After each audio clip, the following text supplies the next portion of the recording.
rabbil alamin. Wassalatu wassalamu ala asyrafil anbiya'i wal mursalin sayyidina Muhammadin wa ala alihi wa sahbihi ajma'in. Wa ba'd. Maaf mungkin kalau suaranya agak kecil. Lagi pemulihan lah. Sebelumnya kan di pertemuan sebelumnya langsung aja ya, kita langsung masuk intinya. Mungkin tapi sebelumnya kan di pertemuan sebelumnya itu kita udah membahas tentang mukodimah kan. Saya tulisnya itu kan mukodimah. Karena dia adalah mukodimah untuk sebelum kita mempelajari tentang sejarah Yunani. Lalu sekarang kita mulai masuk membahas tentang peradaban pertama yang muncul di tanah Yunani di masa yang disebut dengan Hiladik. Saya mungkin kemarin sempat cari-cari gitu, sebenarnya asal nama Hiladik ini apa gitu kan. Bahkan di dalam kamus bahasa Inggris sendiri pun istilah Hiladik ini ditulis, maksudnya diperuntukkan untuk sebuah peradaban yang berada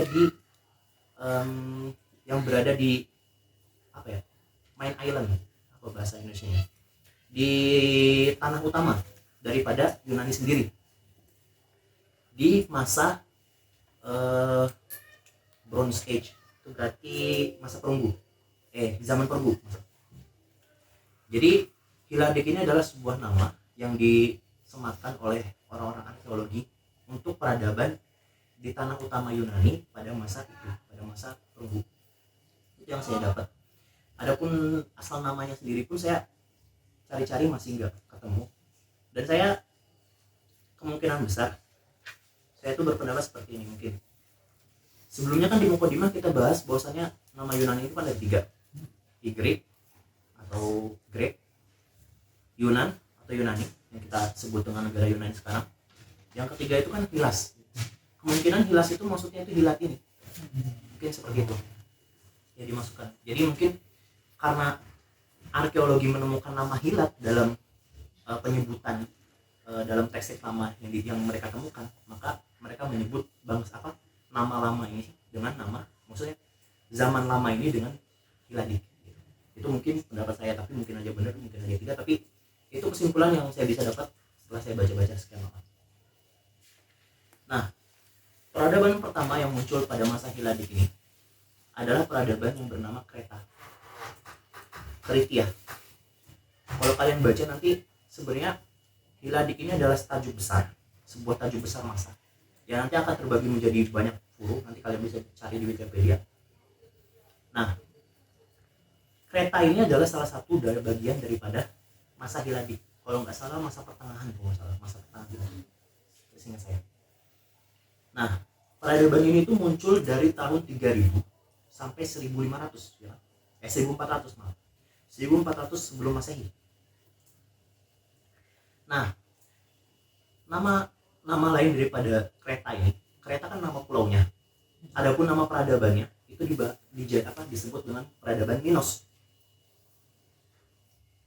Nah, nama Minos sendiri ini diperuntukkan untuk apa? Nama Minos ini diperuntukkan karena gelar raja yang bertahta di kota Knossos yang berada di pulau Kreta tersebut. Jadi gelar rajanya bernama Minos, maka disebut dengan peradaban ini disebut dengan peradaban Minos karena gelar rajanya. Bagaimana? Mungkin nggak ada ya, mungkin raja lah seperti itu, mungkin seperti itu. Seperti Firaun kan, Firaun itu kan untuk daripada gelar raja Mesir kan.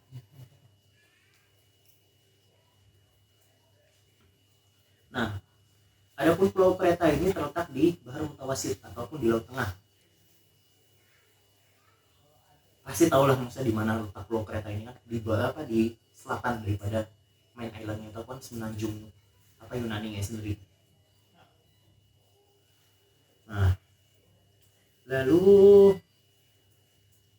Nah, salah satu yang paling penting sebelum kita masuk ke pelajaran sejarah adalah dari mana sumbernya. Kan itu yang dipertanyakan daripada mukadimah kemarin juga kan. Dari mana sumber sejarah kita bisa mengetahui ada sebuah peradaban yang namanya Minos. Sumber sejarahnya sendiri adalah berupa peninggalan barang maupun peninggalan kota yang ditemukan di Pulau Kreta itu sendiri. Ditambah lagi dengan tulisan daripada sajak ataupun sastra yang ditulis oleh ulama-ulama klasik ataupun penyair-penyair klasik. Seperti diantaranya adalah yang ditulis Homeros dalam Iliada dan Odisanya ataupun Iliad dan Odisi. Itu adalah sumber sejarah daripada peradaban Kreta. Berlanjut langsung ke dalam marhalahnya. Kita cepat aja. Yang pertama adalah yang paling penting maksudnya, bahwasanya peradaban Kreta ini dibagi menjadi 3 marhalah ataupun 3 masa. Masa tua ataupun masa lama, yang pertama. Yang kedua pertengahan, dan yang baru yang ketiga. Nah, masa lama ini terletak ataupun berdiri pada zaman batu, dari zaman batu sampai masuk ke zaman perunggu. Jadi dia berdiri di antara dua zaman batu dengan zaman perunggu. Pasti kalian sudah mengenal apa itu zaman batu, zaman perunggu. Kalau enggak ya tinggal di searching sendiri lah. Saya kurang yakin kalau orang sejarah nggak mengetahui istilah-istilah seperti ini. Nah, adapun kan kita kan berada di Mesir. Pastinya kalau misalnya kita berada di Mesir, setidaknya orang itu akan membandingkan gitu. Bahwasanya peradaban ini setara dengan apa di Mesir. Seakan-akan gitu kan. Makanya di sini dokter menuliskannya bahwasanya peradaban tua ini atau marhala tua ini, marhala lama ini setara dengan kerajaan lama di Mesir. Atau kalau di sini dibilang Asrubanatul Ahromat. Kenapa disebut Asrubanatul Ahromat? Nanti termin 2 kalian akan tahu sendiri kenapanya. Mungkin spoiler sedikit gitu kan. Karena pada masa inilah semua piramid besar yang dibangun yang ada di Mesir pada saat ini itu dibangun pada masa kerajaan tua ini. Kenapanya nanti kalian bisa baca sendiri atau tunggu nanti termin 2. Nah, setara dengan kerajaan tua, kerajaan lama maksudnya. Nah, pada masa ini peradaban Kreta itu banyak mengambil daripada peradaban lainnya. Maksudnya dia bukan peradaban besar yang bisa mempengaruhi peradaban lainnya, tapi dia hanyalah masihlah peradaban kecil yang masih banyak mengambil daripada peradaban lainnya. Nah, itu adalah marhalah yang pertama. Yang kedua adalah marhalah pertengahan ataupun fase pertengahan atau masa pertengahan. Sekitar berdiri sekitar 2000 sebelum Masehi sampai 1550 sebelum Masehi. Tapi mungkin sebelumnya yang harus diingat sebelumnya, bahwasannya tanggal-tanggal ataupun tahun-tahun di sini hanya perkiraan saja. Jadi tidak ada yang pasti. Itu yang saya harus tekankan sebelum lebih jauh. Nah, masa pertengahan ini setara dengan kerajaan pertengahan ataupun apa di sini bahasanya, Daulatul Wusta yang berada di Mesir dengan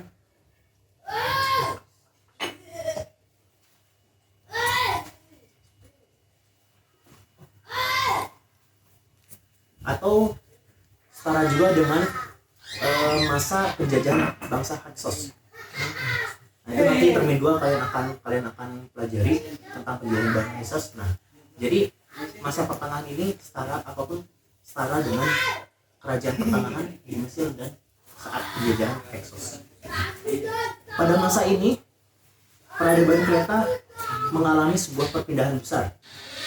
Apa itu perpindahan besar yang dialaminya? Adalah perpindahan pusat peradaban dari timur ke barat pulau. Dari timur ke barat pulau.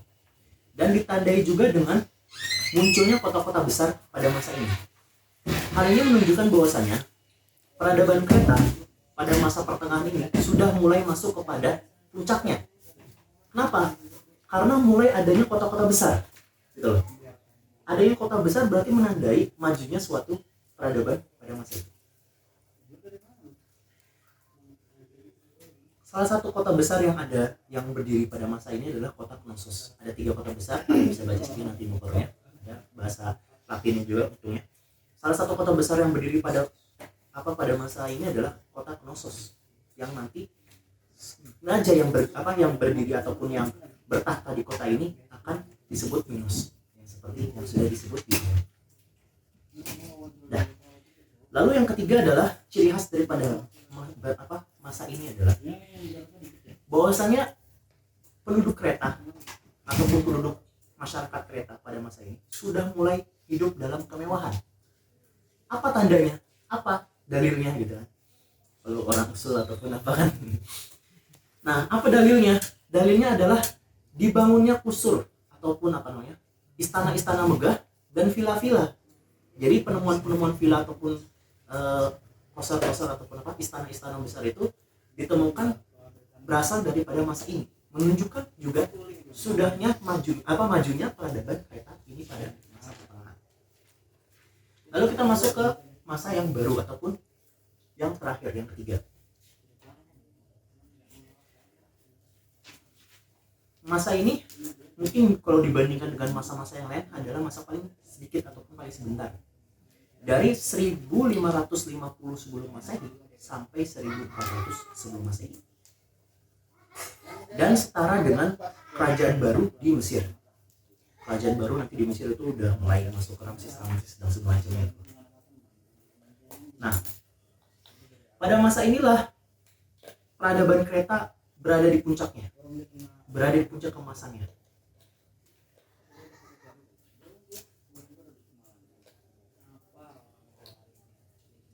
Akan tetapi karena setiap peradaban ketika dia sudah masuk pada masa puncaknya, pada saat itulah dia akan masuk pada keruntuhannya. Itu sudah pasti. Nah, pada masa inilah juga peradaban kereta hancur. Oleh siapa? Oleh peradaban Maukida yang kita akan bahas setelahnya. Itu adalah pembagian fase daripada 3 fase besar daripada peradaban kereta ini. Ringkas saja. Lalu masuk ke masalah politik yang dianut oleh masyarakat kereta pada masa itu.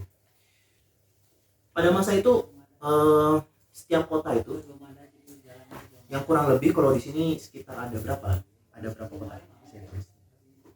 Ada sekitar 100 kota yang pernah berdiri di kereta di pulau tersebut. Bayangkan 100 kota berdiri sebuah pulau yang lebih kecil daripada Pulau Jawa gitu kan. Itu sepadat apa gitu kan. Ada 100 kota yang pernah berdiri di kota tersebut, di pulau tersebut. Nah, pada awalnya setiap kota itu mempunyai rajanya masing-masing. Sampai pada akhirnya raja di kota Knossos lah yang berhasil menguasai seluruh pulau Kreta dan menguasai hampir seluruh peradaban Yunani pada masa itu. Nah,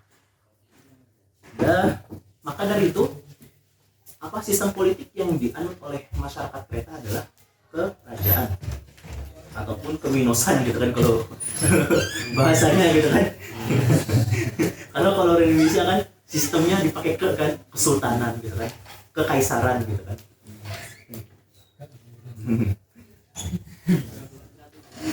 Nah, sebagaimana peradaban lama pada masa itu, raja itu menganggul beban ataupun merangkap sebagai seorang pendeta utama. Maksudnya gimana? Jadi raja ini mempunyai hak dalam masalah politik dan dalam masalah agama. Nah, itu adalah ciri khas daripada peradaban lama. Sebagaimana di Mesir dan di peradaban lainnya. Maka daripada itu, seorang Minos ini mendapatkan tahtanya dari seorang dewa. Bahkan dia dianggap sebagai putra daripada Zeus. Nah, itu adalah ciri khas daripada peradaban lama gitu kan. Jadi bahwasannya si raja ini juga punya kekuatan dalam masalah agama ataupun masalah keyakinan. Bahkan katanya seorang Minos ini itu harus seperti bersemedi ataupun bertapa gitu kan di sebuah gua pada masa-masa tertentu. Untuk apa? Untuk mendapatkan ilham ataupun wahyu daripada dewa-dewa tersebut. Maka dari itu seorang Minos pada masa itu sudah mempunyai kekuatan politik yang pertama, kekuatan agama, ditambah lagi kekuatan militer. Kenapa? Karena kekuatan militer ini pun dipegang oleh seorang Minos tersebut. Jadi seorang Minos ini mempunyai bukan ajudan lagi, mempunyai pasukannya sendiri ditambah angkatan lautnya sendiri. Gunanya untuk apa? Untuk mengamankan jalur perdagangan. Karena apa? Karena yang seperti kita udah dibahas di awal, peradaban Kreta pun terbagi sebagian daripada peradaban Yunani, dan peradaban Yunani hampir seluruhnya berpegang teguh kepada perdagangan. Maka dari itu pengamanan jalur perdagangan ini sangat penting bagi kelangsungan peradaban itu secara umum. Lalu kita masuk ke masalah iktisodi ataupun ekonomi. Seperti yang sudah dibahas di awal, bahwasanya kalau kita membahas tentang masalah ekonomi, apalagi pada zaman ini, tidak terlepas dari 3 hal: pertanian, perindustrian, dan perdagangan. Masalah pertanian di Pulau Kreta ini menjadi suatu tumpuan banyak orang, menjadi pekerjaan daripada sebagian banyak orang di tanah Kreta tersebut. Di sini disebutkan bahwasanya kanat ziraatul hirfatur ra'isiyah, bahwasanya pertanian adalah hirfa ataupun pekerjaan utama daripada masyarakat Kreta. Dan hirfa itu pekerjaan ataupun profesi. Daripada hasil tanah yang keluar daripada Kreta ini adalah, yang pertama adalah biji-bijian atau hubub yang disini disebutnya. Yang kedua adalah krum. Krum ini anggur yang merah gitu, itu krum. Yang merah hampir hitam itu krum. Yang nanti dibuat untuk wine, untuk minuman keras, untuk arak. Nah, itu yang krumnya, bukan anggur-anggur yang merahnya bermuda ataupun yang hijau, itu bukan, yang hitam, yang hampir hitam. Lalu yang ketiga adalah zaitun.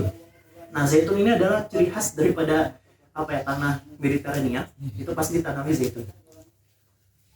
Yang ketiga adalah buah tin.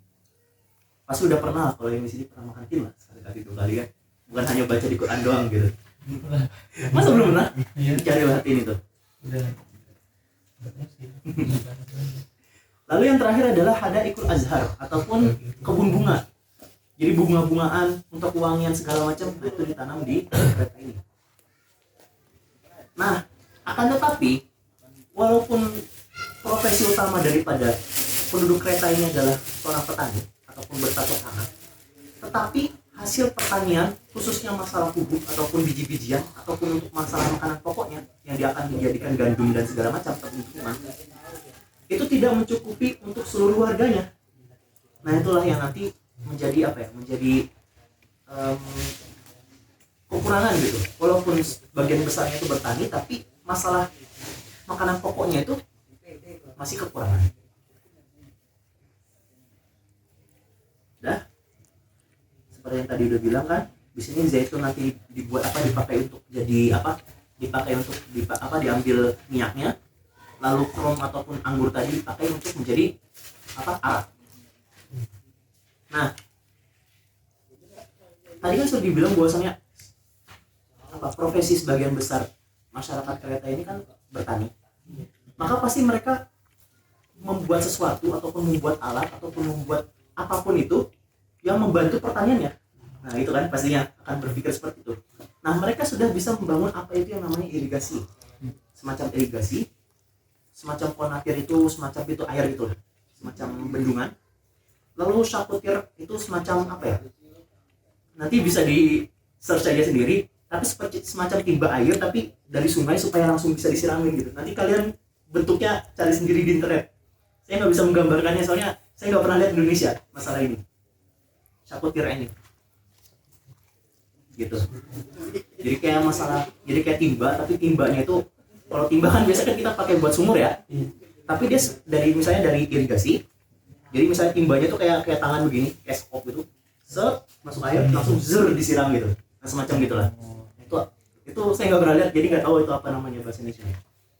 Tapi saya di sini dituliskan saya pakai timba gitu kan. Itu yang paling masuk akal bagi saya.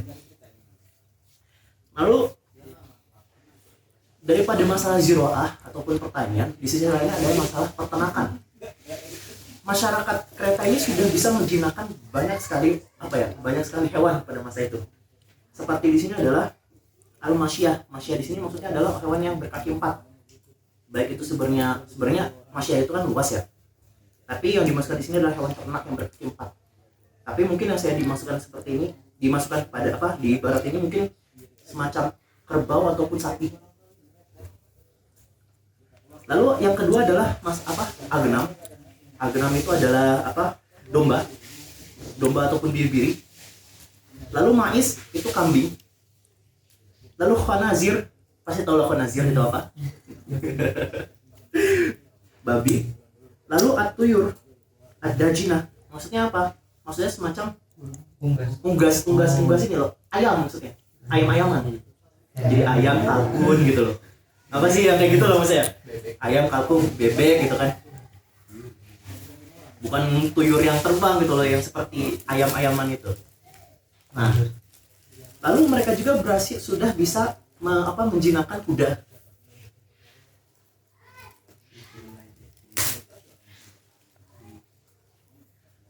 Walaupun mereka sudah bisa menternakan itu, tapi mereka juga masih suka berburu. Apa saja yang diburu gitu kan? Yang pertama adalah ikan-ikanan, lalu kelinci, lalu duba itu apa ya? Saya lupa. Duba itu adalah ini antelop. Kijang. Iya, yang lebih cepat. Lalu khanazir, babi liar, celeng, bahasa saya. Lalu masalah yang terakhir adalah burung-burungan. Nah, ini baru burung yang terbang gitu. Bedanya dengan yang tadi. Itu adalah masalah pertanian dan peternakannya. Lalu kita masuk ke bagian kedua, itu adalah perindustriannya. Bagaimana perindustriannya? Mereka sudah mengenal apa itu namanya perindustrian tanah liat ataupun porselin. Bahasa modern mungkin porselin ya. Jadi mereka membuat awani al-fukhwariyah. Jadi tatakan ataupun guci dari tanah liat. Lalu yang kedua adalah perindustrian dari barang tambang. Jadi pengolahan perak, pengolahan emas dan segala macamnya. Ya kan? Alati hitam ada alat dhahabi wal nuhasi wal bronz. Apa saja yang dibuat daripada barang tambangnya adalah yang pertama dhahab, emas, nuhas itu kuningan. Ya, kuningan. Bronz itu adalah perunggu. Untuk dijadikan apa? Untuk dijadikan semacam saif ataupun pedang dan khonajir. Khonajir itu belati. Jadi kalau pedang kan pedang besar ya. Kalau khonajir itu kayak belati kecil.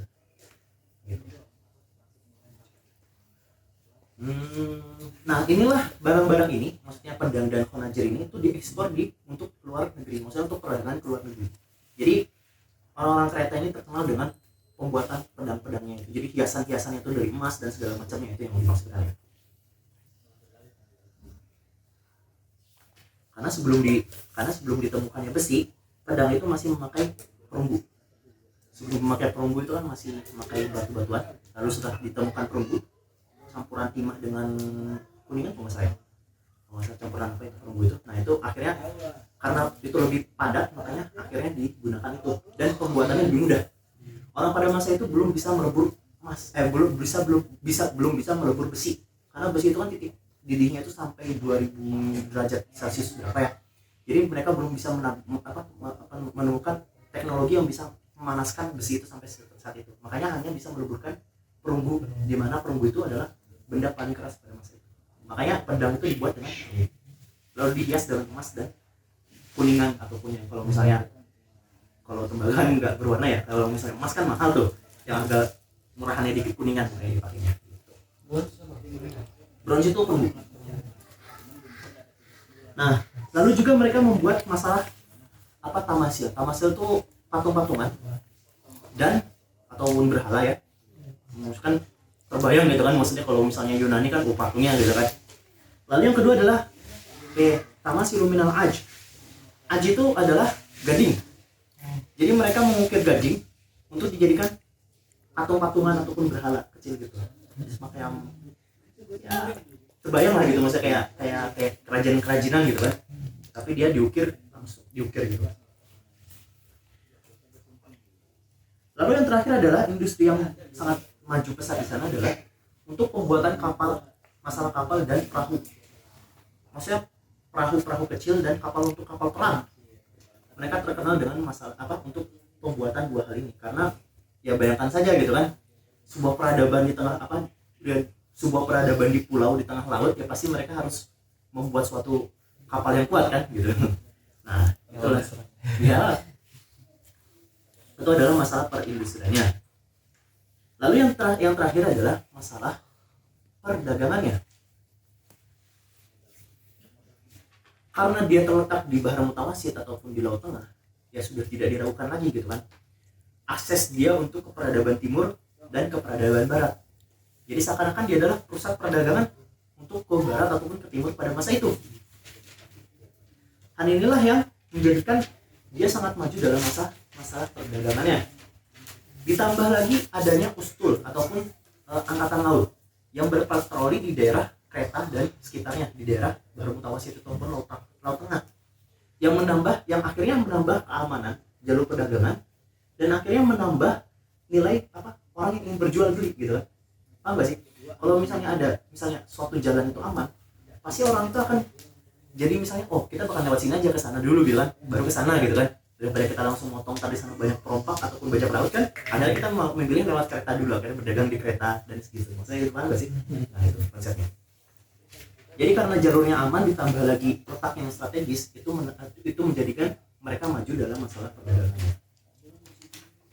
Lalu kita masuk ke masalah imaroh ataupun bangunan ataupun arsitektur. Tapi kalau tahun kemarin ini mahzuf, saya mungkin buat maklumat aja buat tahun ini gitu. Tapi nggak tahu misalnya tahun ini dimasukkan atau enggak.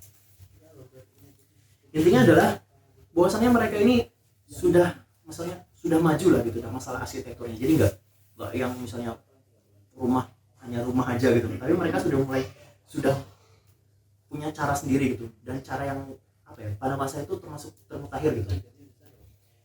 Nah mereka itu membuat fondasi dan membuat tiang-tiang rumahnya itu dari batuan. Lalu mereka membuat temboknya itu dari batu bata. Jadi sebagaimana orang kita biasa sekarang kita membangun gitu kan. Tapi kalau sekarang kan tiangnya itu pakai semen-cor. Nah kalau dulu masih pakai batu. Lalu untuk atap dia masih pakai tumbuhan dan kayu-kayuan. Jadi masih di kayu lepeng dijajarkan seperti itu. Nah, lalu yang terakhir adalah dia sudah tidak berlantaikan tanah lagi. Tapi mereka sudah memakai batu untuk menjadikan lantai pada masa itu. Nah, itu adalah cara mereka membangun rumah ataupun istana ataupun villa-villa gitu, besar megah yang ada di mereka pada masa itu. Nah, contoh yang paling tertara ataupun yang paling utama, kalian bisa lihat nanti adalah Istana Knossos. Jadi runtuhan Istana Knossos itu masih ada beberapa. Itu adalah salah satu contoh paling utama untuk menggambarkan kearsitekturan Kreta pada masa itu. Karena kalau nanti kalian baca di sini, jadi Istana Knossos itu mempunyai mempunyai banyak sekali ruangan, bahkan berlantai 2, sudah berlantai 2, mempunyai banyak ruangan, dan ruangan itu mempunyai fungsi yang berbeda-beda tanpa adanya tanpa adanya benteng yang melindunginya. Jadi ya kalian bisa bayangkan sendiri kan bagaimana ini gitu. Nah, lalu bagian penting ini yang ditantang oleh dokter pada saat saya ini adalah al-alaqatu bainal Krit wal Misr. Lalu bagaimana gitu kan keadaan ataupun hubungan bilateral antara Mesir dan Kreta. Sebagaimana yang tadi sudah disebutkan bahwasannya Mesir dan Kreta ini sudah seakan-akan mengalami fase yang panjang bersama-sama gitu kan, dari kerajaan lama sampai kerajaan baru. Jadi sudah melewati fase kuat Mesir gitu kan. Lalu bagaimana gitu kan jalinan hubungan kedua peradaban ini? Daripada nusus-nusus lama bisa dilihat bahwasannya sudah terjalin hubungan yang sangat lama. Bahkan sebuah nusus pertama Kafetu, bahasa cari lagi bahasa ini, bahasa ya Keftiu ada tuh Capitu kalau di situnya.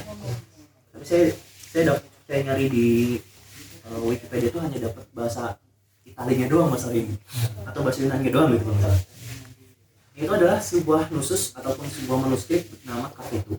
Itu menjelaskan hubungan Mesir dengan Yunani, ditulis dengan bahasa Mesir kuno, yang berasal dari daulah Wustu ataupun kerajaan pertengahan yang ada di Mesir. Jadi hubungan kedua peradaban ini sudah ada sejak peradaban Minos itu sendiri, kota Knossos itu sendiri, dan itu udah terjalin. Buktinya adalah manuskrip ini.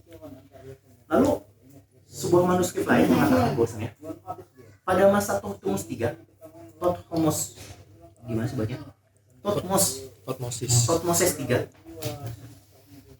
Pada masa Thutmose III itu, Thutmose III ini melakukan agresi ke banyak negara sekitarnya sampai memuaskan kerajaan Mesir ini sampai ke arah Asia. Nah, karena ketakutan dari Raja Kreta pada masa itu, dia mengirimkan hadiah yang sangat banyak ke Raja Mesir. Untuk apa?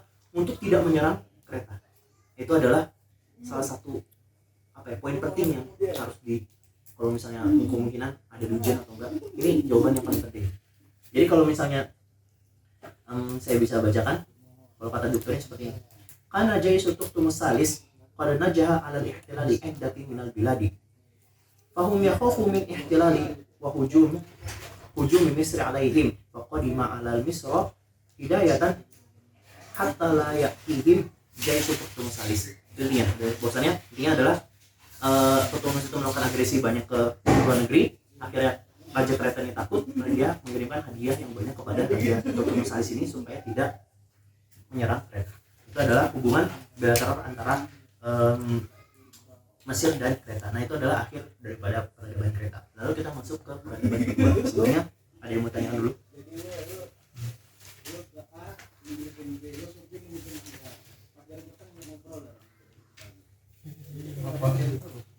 Afair itu galian.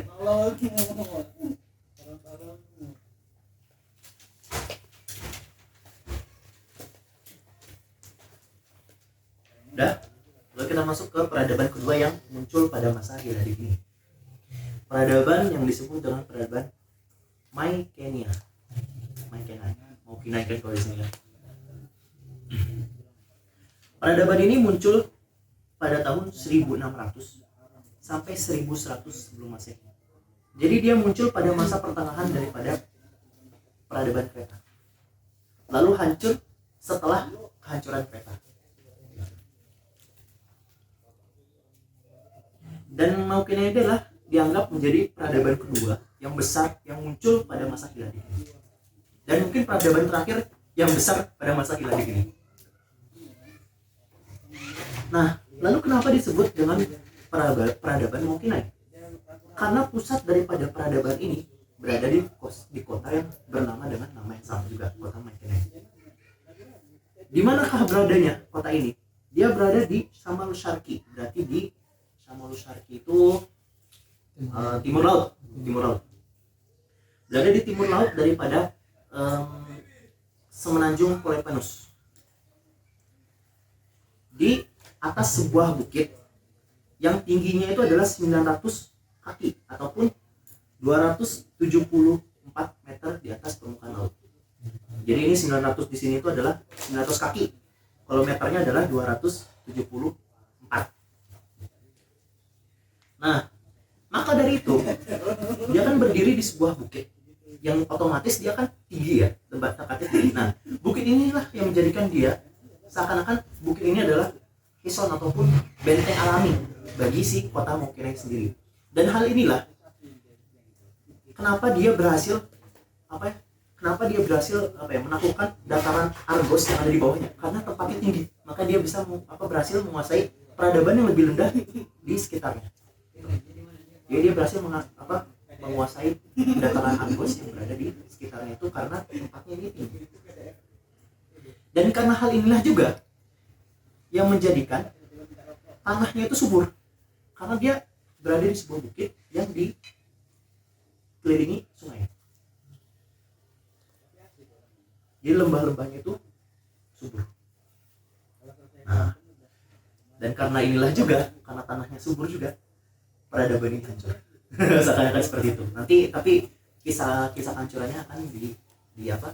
Di apa jelaskan setelahnya di akhir. Nah, lalu dari mana sumber sejarah daripada peradaban ini? Nanti kalian bisa baca panjang lebar sendiri. Intinya sumber sejarahnya hampir sama daripada peradaban sebelumnya, adalah hasil penemuan arkeologi dan syair-syair lama yang tertulis dalam syairnya Homerus. Jadi Homerus itu sumber sejarah penting untuk Yunani kuno, khususnya sebelum masa-masa Athena. Jadi Yunani yang lebih kuno lagi gitu, masa-masa Trojan dan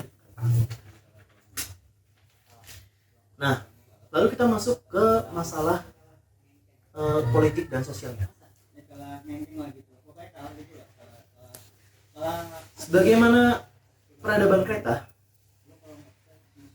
mungkin ini juga menganut politik kerajaan. Jadi dia punya seorang raja yang mempunyai yang mempunyai kekuatan dalam masalah politik, agama, militer, sosial, dan ekonomi. Semuanya.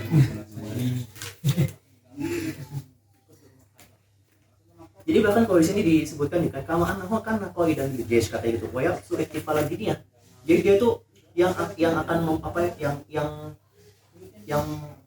mengepalai sebuah festival keagamaan, dan dia juga yang menjadi seorang qaidul jaysh ataupun pemimpin pasukan. Jadi kan dia udah dalam masalah sosialnya juga dapat udah iktifal kan, dalam masalah ekonomi dia itu juga, dalam masalah politik dia juga yang mengatur, dalam masalah militer pun dia juga. Jadi sangat mutlak gitu. Itu adalah ringkasan daripada masalah politiknya. Tapi kalau misalnya ya dari Kreta atau Mika ini apa udah raja mereka tuh diktator semua jadi karena semua lini dikuasai sama mereka. Kayaknya nggak bisa dibilang diktator juga sih ya. Karena kalau diktator kan memang dia, tapi dia tuh maksudnya kayak monarki tapi masih dibantu gitu loh, masih dibantu oleh menteri-menteri gitu kan. Kalau diktator kan memang semua hukum kan dari dia. Tapi kalau kerajaan Mukena dan Kreta itu seakan-akan dia masih dibantu oleh menteri, masih dibantu oleh tapi karena mungkin peradabannya masih kecil, jadi seakan-akan raja lah yang mengatur gitu. Paham nggak sih ininya?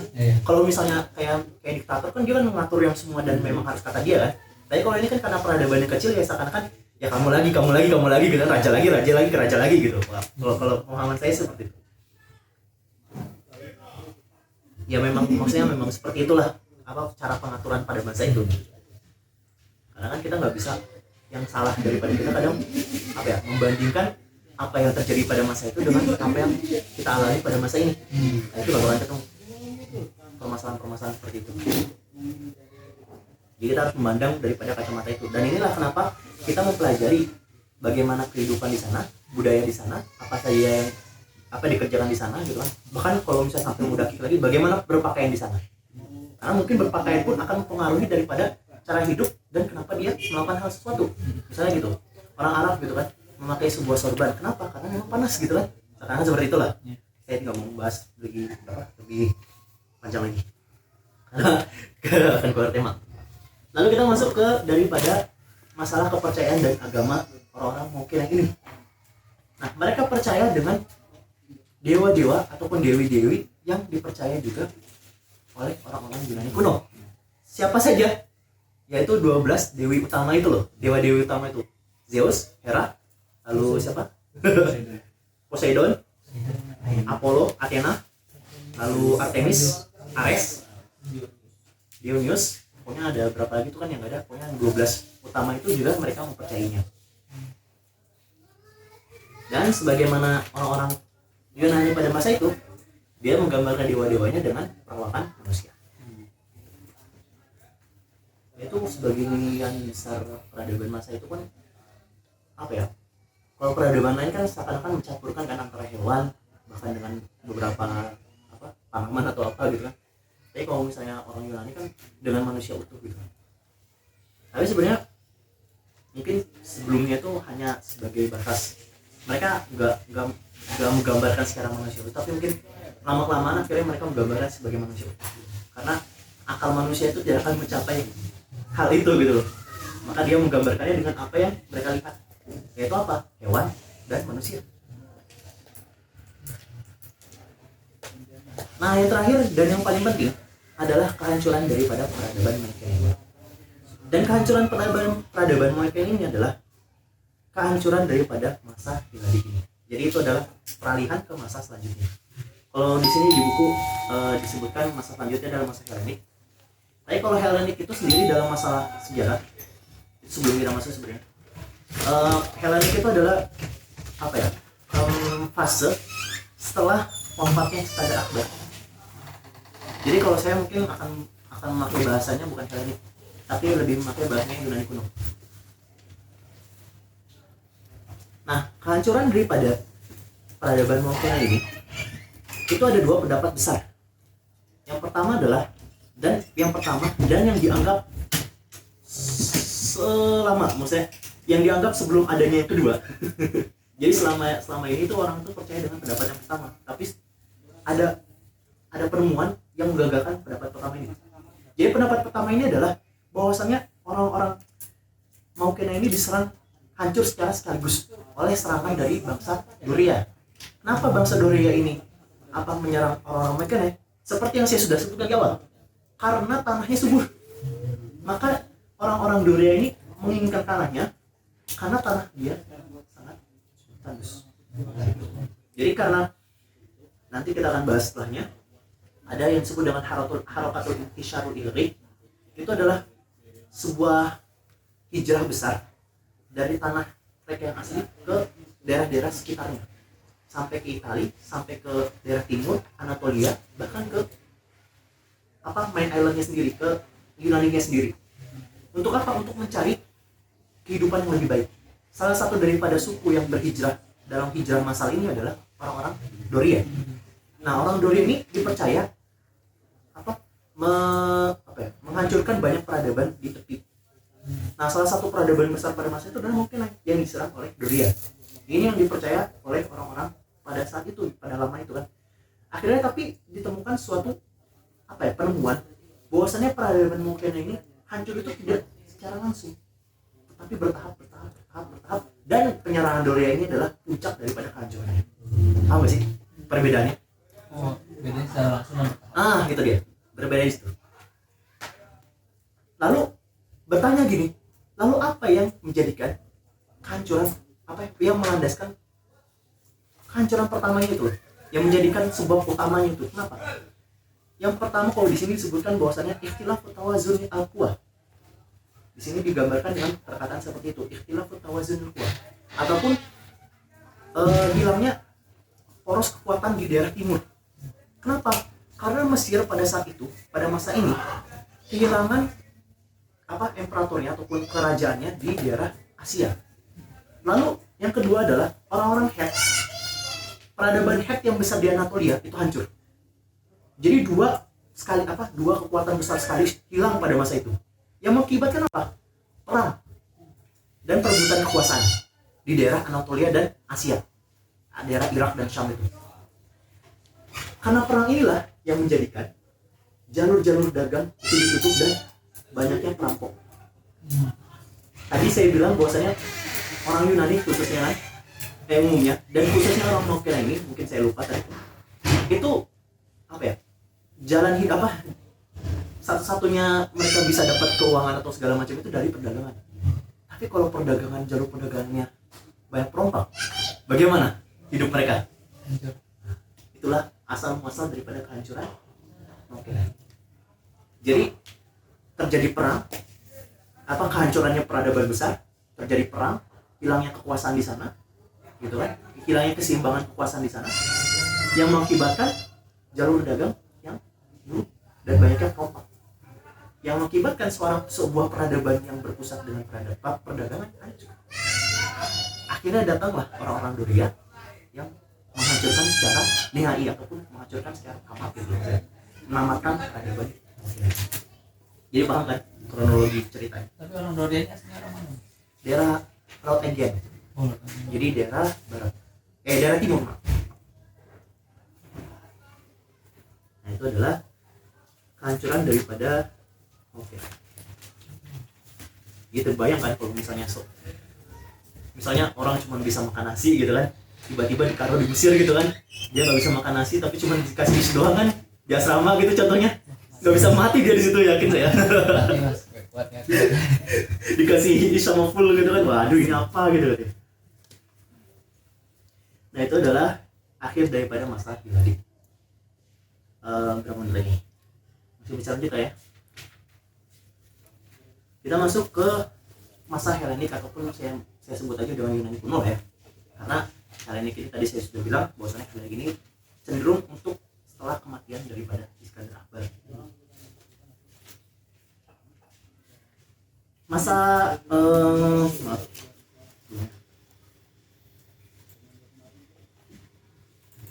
Jadi kalau dalam bagian sejarah Yunani kuno ini terbagi menjadi 4 kelas, 1, 2, 3, 4, 5. Yang pertama ada Dark Age, masa kelam ya, yaitu nanti masa peperangan yang ditandai dengan Harpat Intisharul Ikri ini. Lalu yang kedua adalah Archaic, itu adalah masa tua, itu sebelum kemunculan daripada sebelum kemunculan Athena masalah. Coba cek lagi. Archaic ini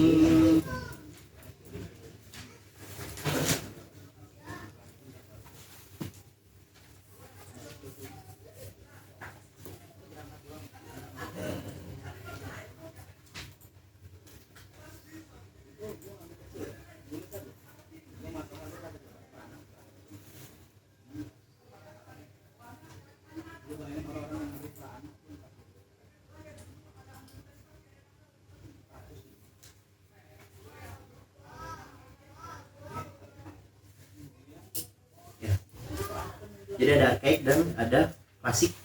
Lalu yang terakhir adalah masa Helenik setelah kematian Iskandar Akbar, lalu masa Roman Greece. Jadi saat sudah masuk ke tangan Roman.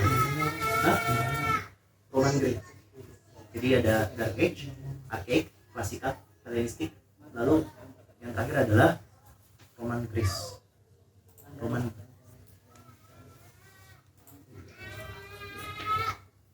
Lalu setelah itu masuk ke medieval. Nah, masa Yunani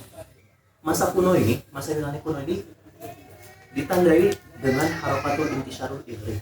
Apa itu Harpatul Intisharul Ikri?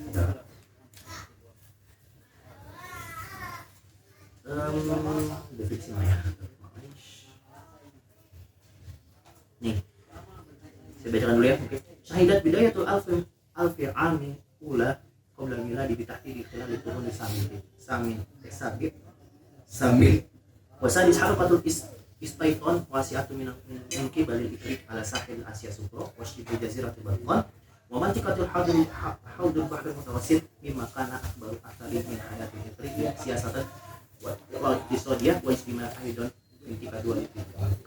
Jadi intinya adalah event besar di mana banyak terjadinya hijrah ataupun hijrah besar-besaran dari suku-suku Yunani ke daerah apa aja? Ke daerah pesisir Asia. Yang pertama, pesisir Asia Subroa. Berarti pesisir Anatolia. Ke Sibul Jaziratul Balkan, berarti ke utara. Lalu ke daerah-daerah Haudul Bahar Mutawassit ataupun daerah-daerah Afrika Utara dan Italia. Terjadi sekitar abad ke-8, ke-7, dan ke-6 sebelum Masehi. Jadi abad ke-8, ke-7, dan ke-6 sebelum Masehi ini terjadilah hijrah besar-besaran dari suku-suku Yunani. Lalu kenapa? Gitu kan? Kan ada pertanyaan seperti ini. Lalu kenapa mereka berpindah dari tempat asalnya? Ada tiga faktor besar yang mengakibatkan mereka berpindah dari tempat asal. Faktor pertama adalah faktor politik. Yang pertama adalah faktor politik. Apa yang terjadi gitu kan daripada politik mereka gitu kan. Yang pertama adalah lemahnya peradaban yang berada di sekitarnya. Saya sudah sampaikan sebelumnya. Peradaban yang besar di Yunani pada saat itu adalah Mokina. Dia lemah dan subur. Akhirnya diambil. Lalu di Anatolia, bangsa Het itu hancur dan sedang berperang di sana. Peradabannya lemah, akhirnya mereka berpindah ke sana. Itu adalah salah satu contohnya. Yang kedua daripada politik adalah Zulm mujtama'ihim. Kalau saya sebutnya seperti itu. Ataupun kezaliman yang terjadi pada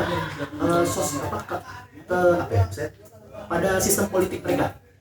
Maksudnya kalau orang bawah ya udah dia nggak bisa ngapa-ngapain seakan-akan seperti itu. Akhirnya orang-orang bawah ini daripada tinggal terkecam oleh pemimpin mereka, akhirnya mencari tanah baru loh. Akhirnya yang mereka bisa berkuasa atas diri sendiri gitu kan. Karena seperti itu kan. Jadi seakan-akan mungkin suku besar pada masa itu dipimpin oleh sebuah suku yang besar lagi gitu kan. Akhirnya suku-suku yang kecil ini kan terikat oleh suku yang besar. Daripada dia hidup jadi budak dikacung di situ kan, dia melihat tanah subur gitu kan, melihat tanah subur. Habis itu peradaban di sana lemah, akhirnya dia menyerang peradaban tersebut. Seperti yang terjadi pada Malkenai oleh suku Doria. Itu adalah faktor pertama. Lalu faktor kedua adalah faktor iktisad ataupun faktor ekonomi. Karena ada filokisah di min ahamil asbabi allati dafa'at biharakatil intishar al-Ighriq di kharijil bilad Yunan. Fakana dikul misahatil arawdi ziraiyah wa qillatil masahil al-ghudhaiyah difa'an dafi'an bi bahsil Ighriq min arawdil jadidati salihah li zira'i saddil hajati daruriyah sukat. Itu adalah pokok daripada iktisadi. Apa katanya? Bahwasanya ini adalah sebab utama, yaitu faktor ekonomi. Seperti yang sudah saya bahas di awal-awal, bahwasanya tanah yang subur di tanah Yunani itu sangat sedikit. Akhirnya walaupun ada tempat yang subur, tidak bisa menghasilkan sesuatu yang banyak. Akhirnya banyak orang kelaparan. Banyak orang tidak bisa mendapatkan makanan dengan mudah. Walaupun dijual mungkin dengan harga yang mahal gitu kan, harus dengan kapal dan segala macam gitu kan. Akhirnya daripada dia tidak bisa mendapatkan apa-apa, akhirnya dia mencari tanah-tanah yang subur. Daerah Anatolia subur. Lalu daerah-daerah utara ke atas utara itu subur, daerah belakang ke atas utara. Itu daripada ekonomi, faktor ekonomi. Lalu yang terakhir adalah faktor ijtimai ataupun faktor sosial.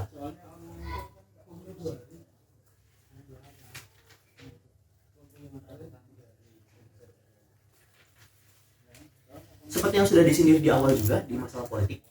Tadi kalau di politik bahwasannya dia kan dikecam ya secara politik. Jadi misalnya diatur secara diktator ataupun segala macam ya. Jadi, nah di masalah sosial pun dia tertindas juga. Kasta-kasta. Jadi memakai kasta seperti itu. Akhirnya orang-orang kasta bawah ini kan mencari kebebasan kan, ya kan? Akhirnya mencari tanah-tanah baru. Yang mungkin hampir semua hijrah-hijrah besar itu kan dikarenakan masalah ekonomi pastinya, masalah politik dan masalah sosial juga. Penyebabnya template.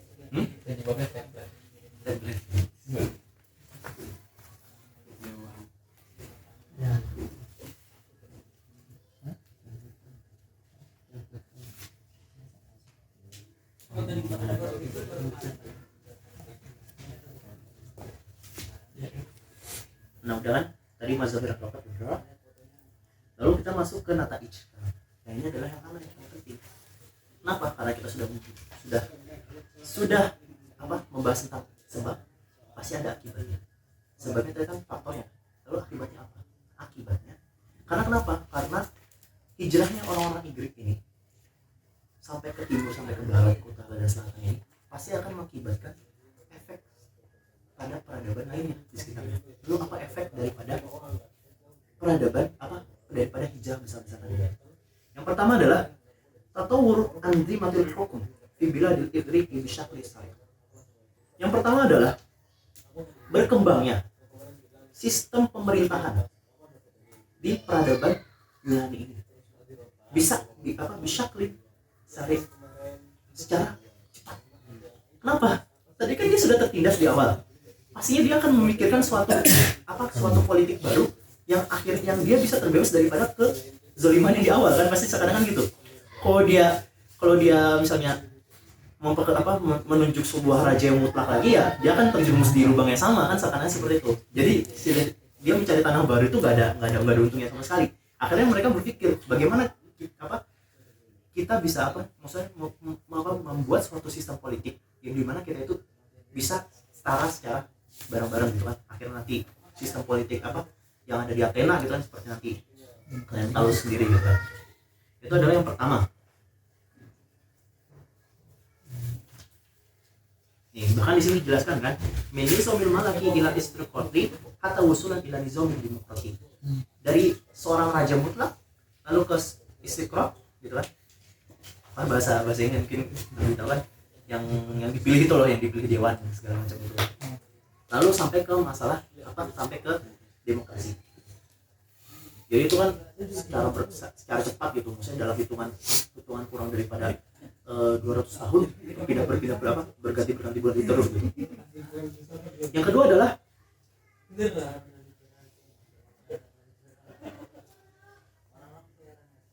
tanapus ada dusukan. Yang kedua adalah tanapus ada dusukan fidila dilinahi wa mudulku. Karena berpindahnya ataupun berhijrahnya sebagian besar daripada penduduk Yunani, yang akibatnya apa? Akibatnya adalah sedikitnya penduduk di tanah Yunani-nya sendiri. Paham nggak sih jadinya? Nah itu adalah akibat kedua. Karena banyaknya orang yang keluar, akhirnya di dalamnya sendiri sedikit. Dan yang terakhir adalah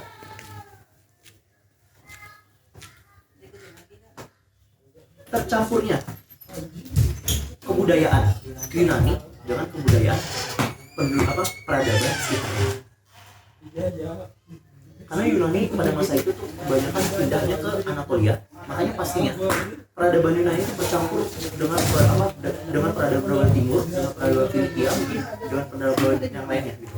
Intinya adalah bercampurnya kebudayaan Yunani dengan kebudayaan peradaban lainnya. Itu hal yang pasti.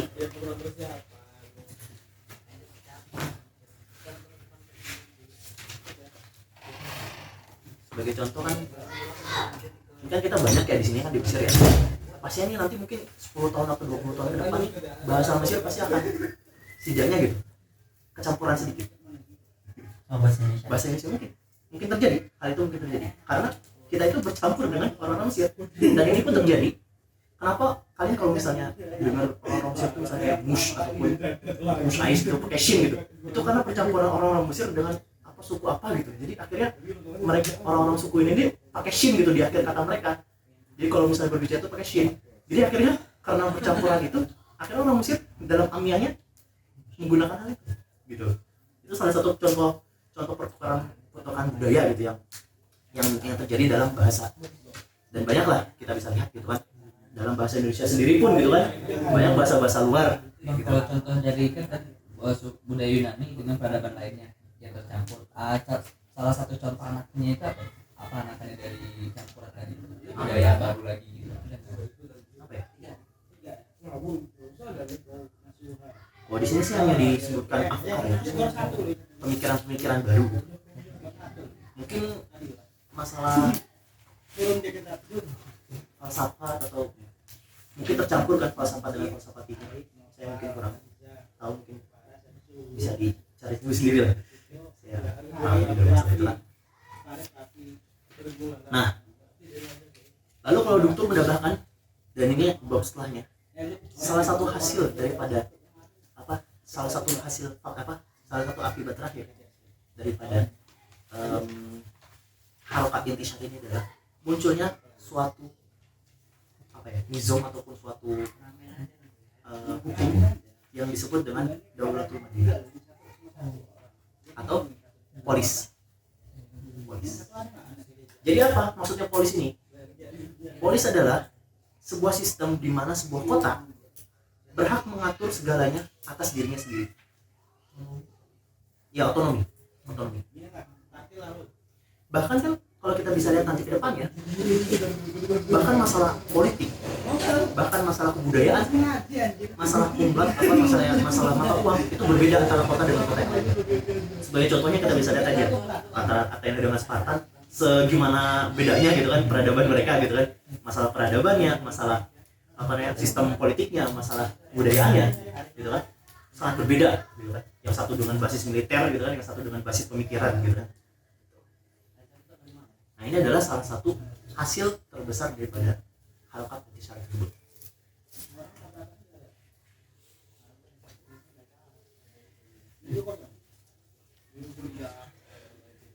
Nah, lalu sebenarnya apa sih sebab?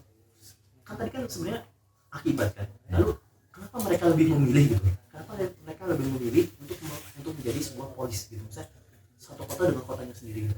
Tapi kan jangan bayangkan kota zaman dulu tuh kota zaman dulu tuh sepadat kota zaman sekarang gitu kan. Kayak misalnya Kairo dengan Sita Oktober kan dekat banget tuh, pada kota baru. Bahkan dengan Madinatul Nasr itu kan kota baru sebenarnya. Dengan Kairo gitu kan, Kairo Jadidah itu kan dekat-dekat tuh maksudnya. Bercampur malah kan, seakan-akan kita nggak tahu mana batasan batasannya. Kalau zaman dulu kan kota kan di utara gitu, di sini sangat jauh gitu. Nah jangan bayangkan dekat-dekat seperti itu. Lalu kenapa mereka bisa akhirnya terjadi gitu misalnya sistem polisi ini? Kenapa? Karena Atowi akhir arifin bila dilina ibaratan anil jabalillati yuqassima biladahum bila ajza'i hatta asbaha mun'azilah ba'dha. Artinya adalah karena tabiat ataupun karena tabiat daripada tanah Yunani tersebut yang sudah saya sebutkan di awal di pertemuan sebelumnya, yang bahwasannya Yunani ini tanahnya itu adalah sebuah gunung-gunung terjal, maksudnya berisi dengan gunung-gunung terjal dan lautan yang akhirnya mengisolasi antara satu peradaban dengan peradaban yang lainnya, sehingga satu kota itu berhasil berkembang dengan dirinya sendiri gitu tanpa terhidup dengan kota yang lain gitu, seakan-akan seperti itu. Nah itu adalah sebab utama gitu loh.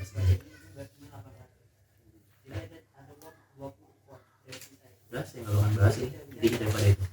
Lalu kita masuk ke contoh daripada kota polis-polis ini sendiri. Di sini dibahas dua, Sparta dan Athena.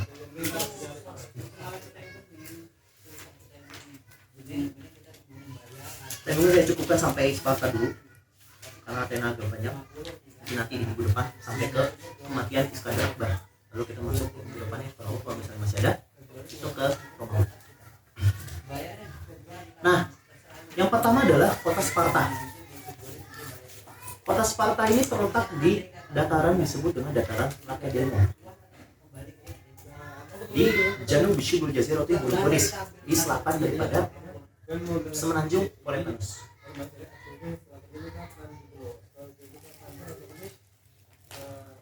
Nah, adapun penduduk daripada kota Sparta ini itu terbagi menjadi 3 kelompok. Nah, 3 kelompok ini pun jadi tobakot gitu seakan-akan. Jadi penduduk asli, lalu dia dijajah, lalu dijajah lagi. Jadi tobakot pertama itu penjajah terakhir, tobakot kedua itu penjajah yang kedua tuh, yang paling akhir itu adalah penduduk aslinya malah. Naas kan? Jadi nih, walau pada ingkos sama mujtama di Sparta adalah salah satu tobakot. Bahwasanya penduduk Sparta ini terbagi menjadi 3 tobakot, kasta bajim, kasta. Yang pertama adalah orang-orang Sparta. Orang-orang Sparta ini orang apa? Aslinya itu adalah orang-orang Doria. Orang Doria yang tadi tuh yang tadi nyerang ke Mokinae sampai habisin Kolekena tuh. Nah, orang Doria itu juga masuk ke daerah Sparta ini. Nah, dialah penjajah terakhir gitu yang akhirnya mendirikan kota Sparta, yang menjadikan kota Sparta itu Sparta yang kita kenal. Orang-orang Doria ini. Nah, itu adalah kota Sparta. Yang Sparta Doria yang tobakot paling atasnya. Lalu tobakot keduanya adalah orang-orang Akhiyun. Orang Akhiyun tuh apa bahasa lainnya? Saya belum cari lupa. Ionia ya bahasanya. Ionia kan? Nah, orang-orang Ionia. Jadi yang pertama adalah orang-orang Doria ataupun orang-orang Sparta yang kita kenal. Yang kedua adalah orang-orang Ionia. Akhiyun kalau di sini disebutkannya. Nah, ini katanya wakanu yuk tabaru nama mawatinan minal darajat kesaniyati fakanu ya'malu nabi amalil hadiyati wa tijarati bil idafati ila khidmati fi sufufi masyati akilati hadda. Jadi orang-orang ini enggak acung-acung banget gitu. Jadi dia dia tuh apa namanya? Ya masih bisa lah berdagang, berternak segala macam, dia masih punya kebebasannya, tapi dia harus membantu orang-orang Sparta gitu. Nah, orang-orang aslinya ini amasukanul asliyuna Hilus ya kan sini Helots nih, ada tuh bawahnya tuh Helots. Nah, orang aslinya yang tinggal di daerah itu sebenarnya itu adalah orang-orang Helots sebelum kedatangan orang-orang Ionia dan sebelum kedatangan orang-orang Doria. Nah, orang-orang inilah yang jadi kacung, yang jadi budak di tanahnya sendiri.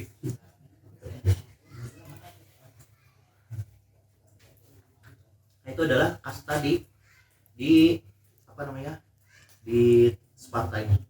Nah, mereka bisa jadi racun di tangan mereka sendiri karena mereka lemah, karena mereka dikit gitu. Karena mereka lemah sih sebenarnya. Kan tadi kan sebenarnya mungkin kalau misalnya bisa dibilang daerah itu kan sebenarnya dikuasai orang-orang mungkin kan asalnya. Lalu akhirnya karena lemah kan secara bertahap kan lemahnya, dia nggak bisa berdagang akhirnya segala macam diserang orang-orang Ionian. Masuk situ jadi Ionian yang punya tahta kan. Akhirnya masuk setelahnya lagi adalah orang-orang Doria. Jadi orang Helots ini orang Cina kali ya. Harusnya. Mungkin tapi bukan orang mungkin yang tinggal di tempat sana mungkin, tapi dia orang jauhnya gitu. Tapi seharusnya masih dalam kekuasaan mungkin. Soalnya dalam masih di Peloponnes juga dia di daerah selatan. Kalau misalnya yang masih ingat di awal kan bahwasanya Yunani kan kebagi jadi tiga bagian, utara, tengah, dan selatan. Selatan kan itu simbol Jaziratul Peloponnes tuh, yang muncul lagi dari Balkan. Nah, di situ adalah kekuasaan daripada mungkin lah. Pastinya Helos ini salah satu daripada mungkin ya.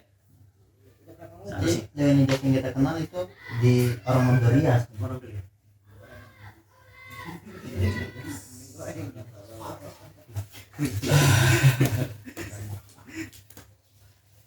Nah, lalu kita masuk ke Dustur Sparta ataupun masalah politikan dari Sparta ini. Nah, ciri khas ataupun keunikan daripada Sparta adalah dipimpin oleh dua raja. Itu sistem yang paling lucu gitu menurut saya. Dipimpin oleh dua orang raja. Yang dimana kalau salah satu raja ini berdebat dengan raja yang lain, diselesaikan dengan pertarungan. Yang menang dipakai kata-katanya. Karena apa ya? Sistem sosial Sparta itu kan berdasarkan kekuatan dan militer.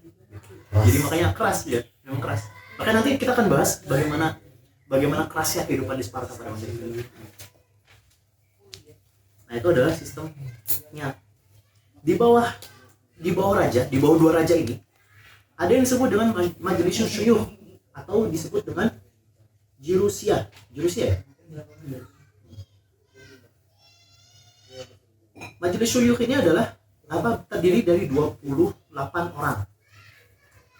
Ditambah dengan 2 orang raja tadi, berarti 30 orang.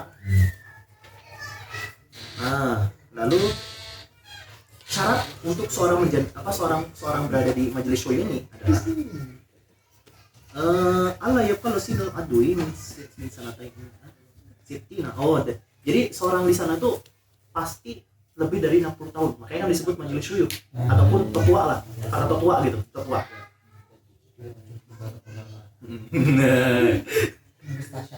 Yang mustasyar ya memang. Tapi para tetua-tetua kan memang apa ya? Ya, tetua kan mempunyai suatu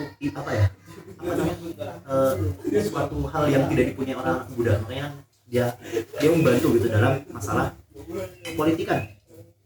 Ataupun ya bijaksana lah kebiasaan yang diambil. Nah, jadi tidak kurang dari 60 tahun. Lalu katanya untuk apa majelis ini? Untuk katanya di masyru'atil qawanin wal qaratul ammah, untuk menyiapkan peraturan-peraturan yang akan diterapkan setelahnya. Lalu akhirnya peraturan yang sudah dirumuskan oleh majelis syuyukh ini nanti akan dilempar ke majelis amma untuk dicek kembali. Ya nanti majelis amma setelahnya.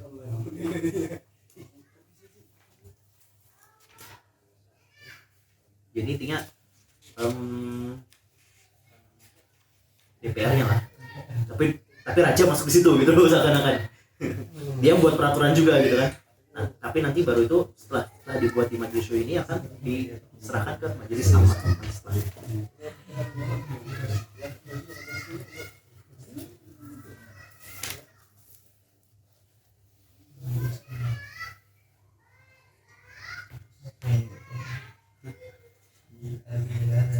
Nah, lalu yang ketiga adalah majelis amma atau yang disebut dengan abdi bilala ya. Mungkin tinggal dicari lagi di Wikipedia lah, saya belum sempat cari kemarin. Pokoknya ada dua raja, lalu majelis syuyukh yang terdiri 30 orang yang akan menyiapkan peraturan dan dia yang mengatur apa masalah negara. Lalu di bawahnya ada majelis amma. Majelis amma ini yang apa katanya tadi? Bukan ada tuh majelis ini disebutkan al-aziz. Nah, kalau tadi kan 60 tahun kan syaratnya. Kalau ini 30 tahun. Jadi seorang pemuda lah, para pemuda-pemuda. Tetapi khusus untuk orang-orang Sparta. Tadi kan saya itu udah bilang kan, tadi ada 3 tobakot kan. Ada orang Sparta yang apa? Keturunan orang Doria itu. Lalu orang-orang Aeneas itu ya, dan orang-orang Etos itu tadi. Nah, yang boleh ini cuma orang-orang Sparta. Jadi daraja pertama doang. Jadi dua orang Dorian doang. Jadi orang dua yang bawahnya ini nggak punya kekuatan politik sekarang itu di tanah Sparta ya. Tetapi setidaknya kalau yang ini masih bisa bebas lah gitu, masih bisa bekerja bebas. Tapi kalau yang Etos ini memang benar-benar budak. Gitu. Yang majelis syuyukh tadi juga Apa ya? harus Dorian. Kalau yang di bawahnya ini harus Dorian, pasti yang di atasnya harus lagi lah. Ini kan yang mengatur kalau yang syuyukh gitu loh.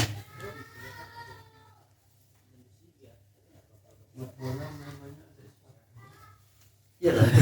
saya kurang ikutin bola sama saya.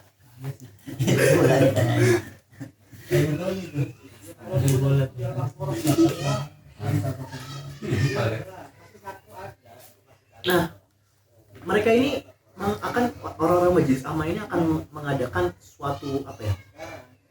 Bukan. Jadi setiap 30 hari itu akan diadakan suatu rapat besar gitu. Jadi majelis amma ini setiap 30 hari itu akan melakukan rapat.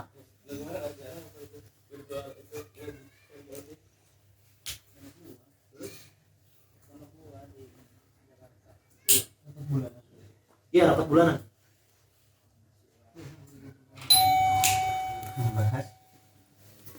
Untuk membahas koror-koror yang tadi sudah ditetapkan oleh majelis syuyukh. Jadi majelis syuyukh itu tadi membuat peraturannya bersama dua raja tadi. Lalu akhirnya dikaji lagi dalam rapat bulanan yang diadakan oleh majelis amma. Lalu setelah majelis amma ini beres, maksudnya setelah ditetapkan, lalu akhirnya disebarkan kepada rakyat. Yang menyebarkan majelis amma. Kayaknya Nukoba Usyab setelahnya. Oh.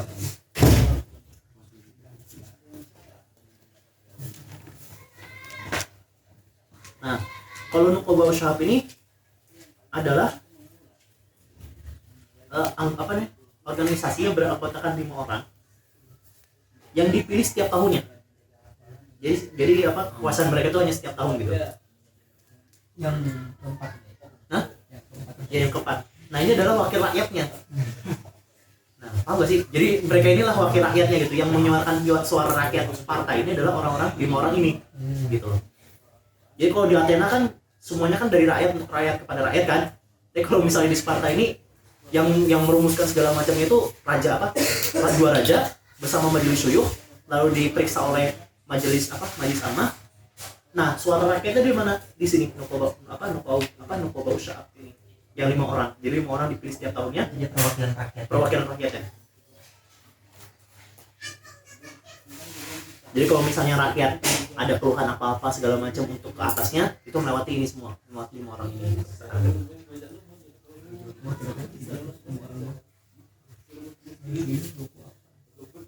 Oh, tapi kalau majelis amma itu ada jumlahnya nggak? Kayaknya enggak di sini. Apa sih. Suyuk masih sama juga. Suyuk kan tantangan dia. udah nemu tahun kan ya. Nggak dia kalau udah mati siapa isunya Turunnya yang masih sama nih. Iya, turunnya dipilih lagi tuh. Kalau misalnya mereka udah mati, Yang suyuk turunnya Harusnya dipilih sama mereka seharusnya gitu. Mungkin dari turun ke anak. dari amat terus diangkat ke suyo. Mungkin sih harusnya kayak persiapan gitu kan. oh gitu. Kaderisasi. Kaderisasi.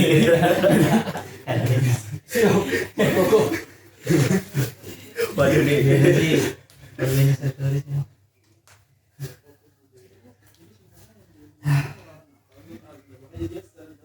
Nah lalu katanya selain daripada dia kan perwakilan rakyat ya, jadi kalau misalnya ada keluh kelah masyarakat gitu tentang misalnya apapun gitu, bahkan di sini katanya masalah akhlak, masalah adab dan segala macam diadukan juga gitu ke mereka berlima ini gitu. Misalnya ada satu orang nih gitu kan ngawur gitu kan, suruh diadili atau segala macam, nah dari orang 5 ini baru ke atasnya.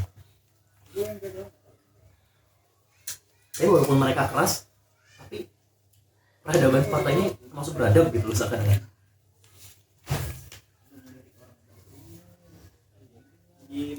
Nah, orang 5 ini juga yang mengemban masalah luar negerian. Jadi masalah diplomatik itu 5 orang ini juga nih. Apa? Nuqawa Sya'ab nih. Kama annahu kanu yatawallau muhimmatu syu'unil kharijiyah di Madinah Sparta. Wa hum allazina yaqtaqudun muwahadati ba'dul ajnabiyyah wa yaqabul mustarid. Musalai hadis duali. Jadi kalau misalnya ada perundingan atau segala macam, ini 5 orang ini yang dipilih gitu, yang dikirim untuk menghadiri perundingan tersebut dengan kerajaan ataupun polis lainnya. Iya, berat ya, udah 35 orang ini kerjanya di Dia dikit tapi kerjanya berat. iya. Orang tuh Nah, lalu kita masuk ke tasyri'at al-ijtimaiyah ataupun keadaan sosial gitu. Keadaan sosial di Sparta pada masa itu. Masa ini kan saya udah singgung gitu kan, bahwasanya ini mungkin bahasan terakhir. Tasyri'at itu kalau dokter bilangnya halal. Maksudnya di sini tuh tasyri'at itu halal, keadaan. Bukan tasyri'at peraturan.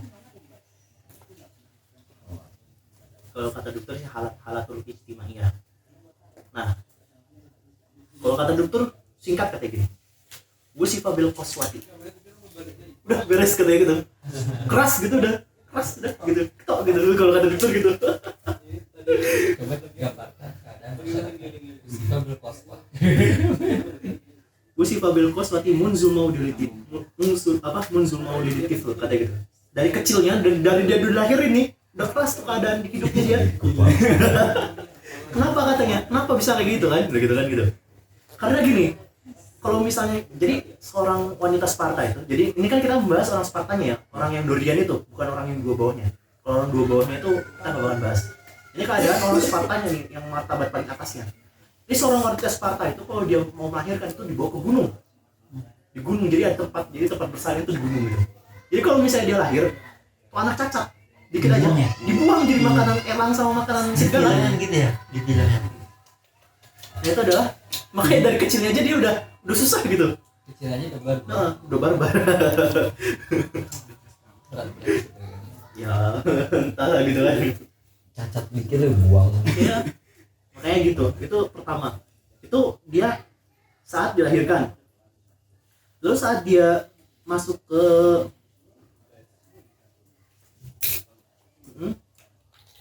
Mati dia dan berlawan gitu. karena kenapa gitu katanya? Karena peradaban apa? Mungkin ada dulu bentar ya.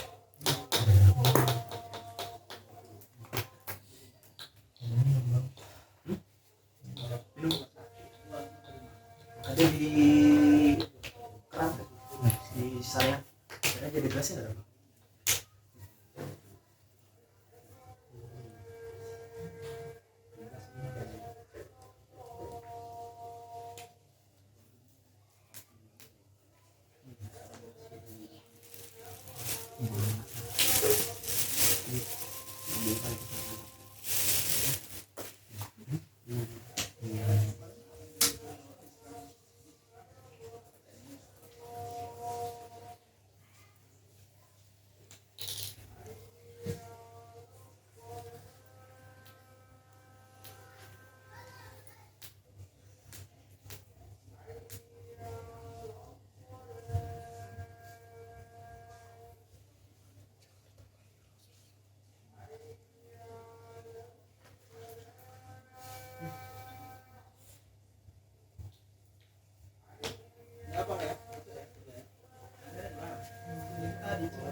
Lanjut. Nah, tadi kan dari kecilnya kan begitu, pas lahir aja udah kayak gitu ya. Itu kenapa katanya seperti itu? Supaya si anak ini nih menjadi prajurit yang baik, yang bisa mempertahankan tanahnya sendiri gitu, seakan-akan gitu. Makanya kalau misalnya anaknya jelek ataupun anaknya cacat, ya nggak bisa mempertahankan kan, nggak bisa jadi prajurit, makanya dibuang gitu. Ini berlaku untuk laki-laki dan perempuan. Berlaku untuk laki-laki dan perempuan. Berarti nggak mau menghasilkan yang cacat. Iya, karena dia nggak bakal bisa jadi prajurit, jadi beban doang. Dan nanti khususnya maksudnya nanti ke depannya itu seorang prajurit Sparta itu gak bakal mikirin kehidupan. Dia hanya berpikir peperangan aja. Kenapa? Karena kehidupan mereka di rumah dan segala macam itu udah diurus. Jadi dikasih oleh negara, diberikan tanah oleh negara, dan diberikan tanah itu bukan dia yang kerja. Orang-orang etos tadi itu yang kerja tuh. Babu-babu tadi yang kerja itu sekarang itu bener. Itu nanti dibahas setelahnya. Berarti si Dorian ini hanya ini untuk Perang aja. Makanya kalau misalnya anaknya cacat, yang dia nggak bakal bisa berguna. Untuk apa dia kan dibesarkan ya kan gitu loh. Nah gitu kan, makanya kita paham kan kenapa mereka membunuh anaknya gitu kan. Karena nanti negara yang akan nanggung. Kalau misalnya dia nanggung malah cacat, rugi negara sekarang gitu kan. Makanya dibuang sama negara. Gitu, negara yang membuang gitu kan. Nah, itu adalah saat kelahirannya sudah seperti itu. Yang lalu pada masa 7 tahun dia sudah menginjak 7 tahun, anak-anak ini diambil sama negara buat ke camp pelatihan asalnya gitu loh. Jadi mereka diajarin berpedang, berpanah, olahraga, bermusik, bahkan bermusik. Karena musik ini salah satu jadi orang kuat, tapi kalau misalnya pikiran dia kuat gitu kan, seakan-akan ya sama-sama bodoh gitu loh, seakan-akan gitu. Makanya secara mental dan secara fisik dikuatin, secara pikiran pun dikuatkan gitu kan, dengan sastra dan musik gitu. Nah, bahkan seakan-akan di camp ini nih, kalau dia misalnya dia itu dikasih makanan sedikit, jadi makan seadanya aja gitu, misalnya kayak cuman mungkin satu ruangan cuma dikasih 3 roti gitu, seakan-akan mungkin satu ruangan 5 orang atau gimana gitu kan, makanya dikasih makanan sedikit. Sampai kalau misalnya dia pengen makan tuh harus nyuri, dan kalau dia nyuri ketahuan, dipukul, digebukin habis-habisan. Bukan karena dia nyuri, karena dia ketahuan. Paham nggak bedanya? Jadi dia dipukulin itu karena dia ketahuan. Berarti dia nggak bisa nih nyidik-nyidik kayak gitu kan, buat nyidik-nyidik gitu nggak bisa gitu, makanya dipukulin gara-gara dia ketahuan, bukan gara-gara dia nyuri gitu. Iya, jatuh lewat keras karena kehidupannya di perang. Oh, di perang dia misalnya buat nyari informasi ketahuan kan bodoh gitu kan gitu. Ini makanya dipukulin dari kecil. Ini lihatnya anak-anak Dorian aja atau anak Dorian yang lain bawah tuh nggak perang ngapain? Soal dagang gitu. Iya, dia kan yang kedua itu kan dagang dan segala macam. Yang terakhir itu jadi budak buat nanti pertanian orang-orang Dorian ke atasnya tuh. Ya tapi kan pasti punya, dia itu nggak punya hak politik, yang kedua itu nggak punya hak politik, nggak punya hak suara. Ya pasti dia kalau hidup, kalau misalnya diambil ya diambil sama atasnya gitu kan gitu, ditindas juga, tapi nggak setindas yang bawah gitu. Nah itu pada saat umur 7 tahun. Lalu saat dia sudah mulai beranjak dewasa, ya umur terus misalnya 20 atau misalnya 23 atau 25 lah, itulah saat dimulainya kehidupan militernya dia. Jadi pada saat itulah kehidupan militer seorang anak Sparta ini dimulai pada saat itu umur 20-an gitu. Nah, dia lalu akan menjadi seorang prajurit yang tidak akan memikirkan rumahnya, yang tidak akan memikirkan kehidupannya gitu. Karena kenapa? Karena negara itu sudah menjaminnya. Dia akan diberikan sebuah tanah, yang dimana tanah ini yang akan berisi itu orang-orang etos tadi itu, yang tadi yang di paling 3 itu. Ya kan? Bahkan yu'ti misahatu minal ardi yaqumu ala ziraatihal abid. Jadi siapa yang nanamin tanah tersebut tuh? Abid tadi. Para budak itu. Jadi dia udah enggak mikirin aja, enggak kayak kerjaan selain perang. Karena memang dibuat seperti itu gitu. Kama haula il abid kan yaqumu. Nah, lalu para budak-budak ini juga yang akan mengerjakan pekerjaan rumah daripada si tuannya. Jadi tuan ini udah nggak mikirin segala macam gitu. Nah itu makanya, tapi dia harus berperang dan keras gitu, hidupnya keras gitu.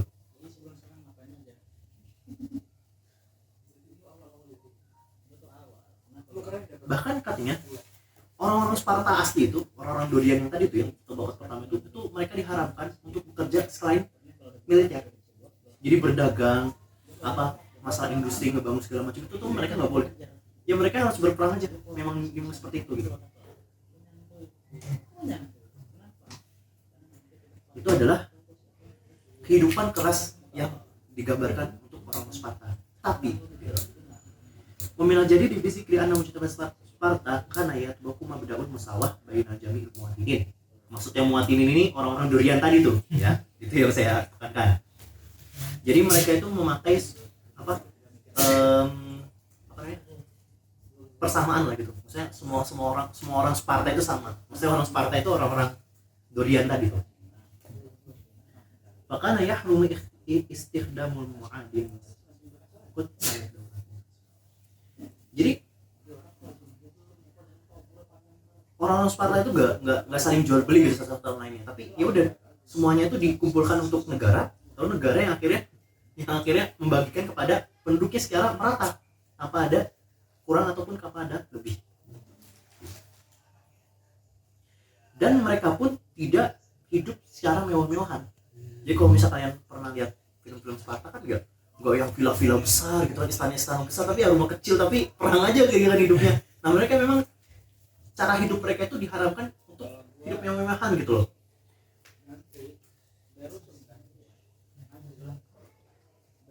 Bahkan katanya dikatakan bahwasanya sebuah perkataan mengatakan bahwasanya inna Sparta madinatu mahsunatu bisuduri rijal wa laysa bi aswarin minal ahjar. Itu perkataan keras gitu kan. Bahwasanya Sparta itu sebuah kota yang dilindungi oleh dada-dada prianya, bukan daripada benteng batu. Bukan benteng batu yang melindungi Sparta itu, tapi orang-orangnya yang melindunginya seakan-akan seperti itu. Nah itu adalah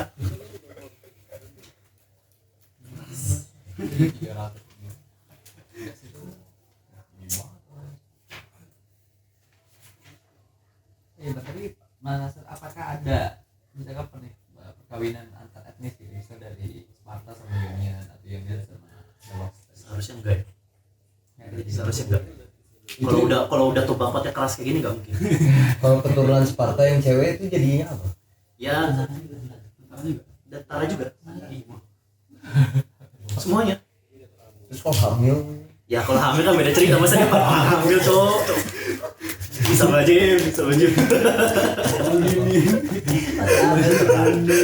Ya kalau hamil cuti lah dia.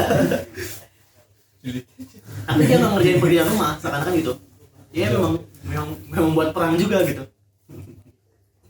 Itulah intinya ada itu.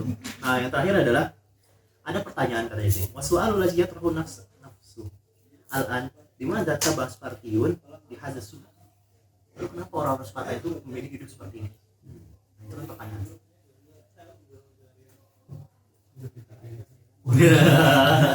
Lalu kenapa dipilihkan gitu? Nah katanya gini, walau pada kana dzalika min ajli ikhda'il syu'ub allati tahta saytaratihi wa qudratun ala muwajahati ayyil harakati tamarrud min qibali hadhihi syu'ubil mustaqbilah. Untuk apa? Untuk bisa menjaga kekuasaannya atas bangsa yang dia taklukkan. Dan untuk apalagi katanya? Untuk bisa melawan pemberontakan jika bangsa yang dia kalahkan ini, yang di bawah pemerintahan ini memberontak. Ya intinya untuk keamanan gitu kan, misalkan gitu. Karena dia raja, dia kan misalkan gitu. Dia kan raja, sudah menguasai banyak tanah, banyak tempat, banyak bangsa lain. Maka dia harus menjadi raja selamanya atas bangsa-bangsa tersebut, seakan-akan gitu loh.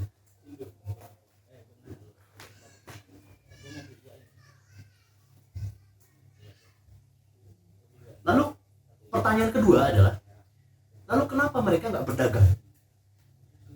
Karena berdagang adalah pemasukan utama orang-orang Yunani pada saat itu, kan gitu kan?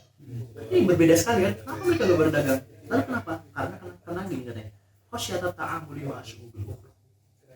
Mereka takut kalau misalnya mereka berdagang, akhirnya peradaban yang mereka sudah bangun, peradaban kuat yang mereka bangun ini itu akan tercampur dengan kelemahan peradaban lain. Paham gak sih? Karena mereka sudah berpikir seakan-akan hidup perang, apa bangun tidur perang, nah, gitu kan. Dari kecil seperti itu tuh. Kalau dia bertemu dengan apa orang-orang Yunani yang kerjanya minum-minum keras gitu kan, sambil sama wanita gitu kan, ya kalau jiwa manusia akan balik ke sana. Gitu. Paham gak sih? Itulah kenapa mereka menjaga, mereka nggak berdagang dengan peradaban lain untuk tidak biar nggak bercampur gitu. Wasyata ta'amul ma'asur.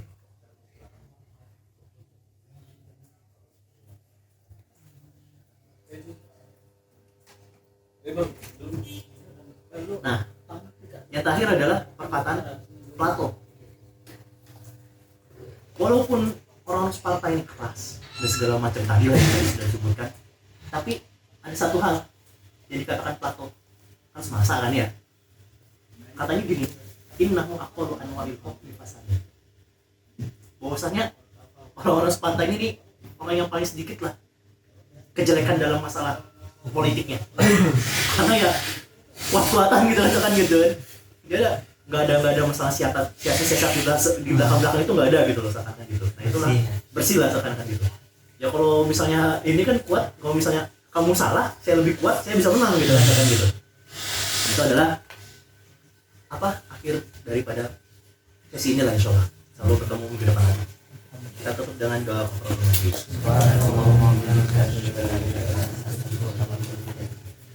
Assalamualaikum warahmatullahi wabarakatuh. Waalaikumsalam warahmatullahi wabarakatuh.